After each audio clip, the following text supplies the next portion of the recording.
So I'm going to introduce Reverend David Latimer, that I had the privilege to have a lovely conversation with Shared Ireland during the summer on these very themes about how the past informs the future. Right, Andrea, hello everybody. Really nice to leave the snow on the Glen Shane and on the Derry side, or the Londonderry side of that particular hill, and to arrive in Cookstown where there is no snow.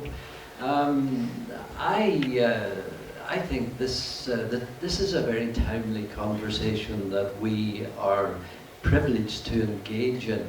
I recall seeing on the internet a mural, and it was on the wall, the gable wall of a public house in Montgomery Street, and the words on that mural said, "The nation that keeps two eyes on the past is blind. The nation that keeps one eye on the past is wise." Somehow or other, if we allow the past to dominate, we're going to lose the future.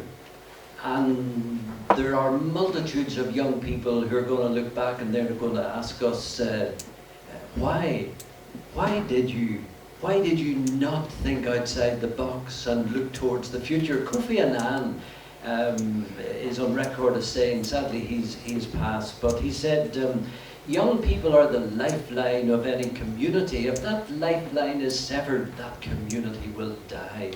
We have young people, and I've worked with them in over 400 schools across the 9 counties of Ulster, who are, indeed for them the future has begun.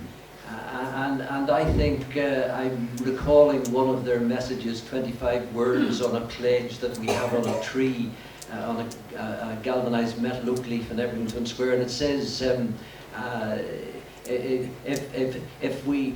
peace is the final destination, we must walk the path together. Now, looking towards the future, I think we're moving onto a road that's less travelled. And why is it less travelled? Because there are not many footprints on it.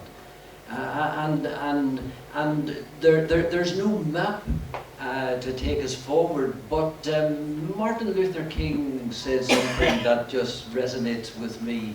And it's this, we don't have to see the whole staircase to put our foot on the first step.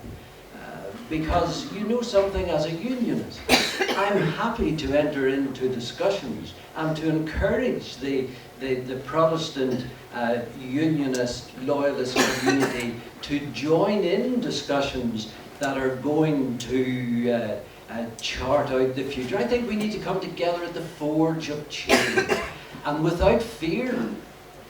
My faith's bigger than my fear, and I think faith can be bigger than fear. And at the forge of change, we can together hammer out and shape what's going to be best for all of us. I want to come not with a border poll on the agenda, not with a United Ireland on the agenda, not with maintaining the link with the United Kingdom on the agenda. What do I want on the agenda? I want nothing. I want a blank page. So that together we will come from every section of society, not only politicians.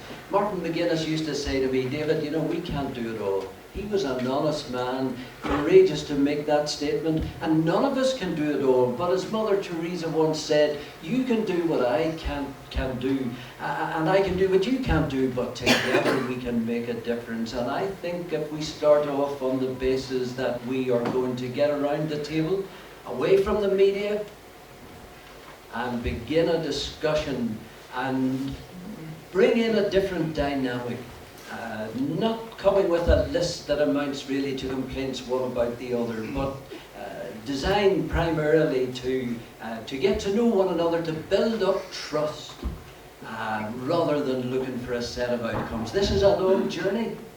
Mandela said we're on a long walk, and there are many more hills to climb, but I think we can climb them together, and we can shape whatever the future's going to be.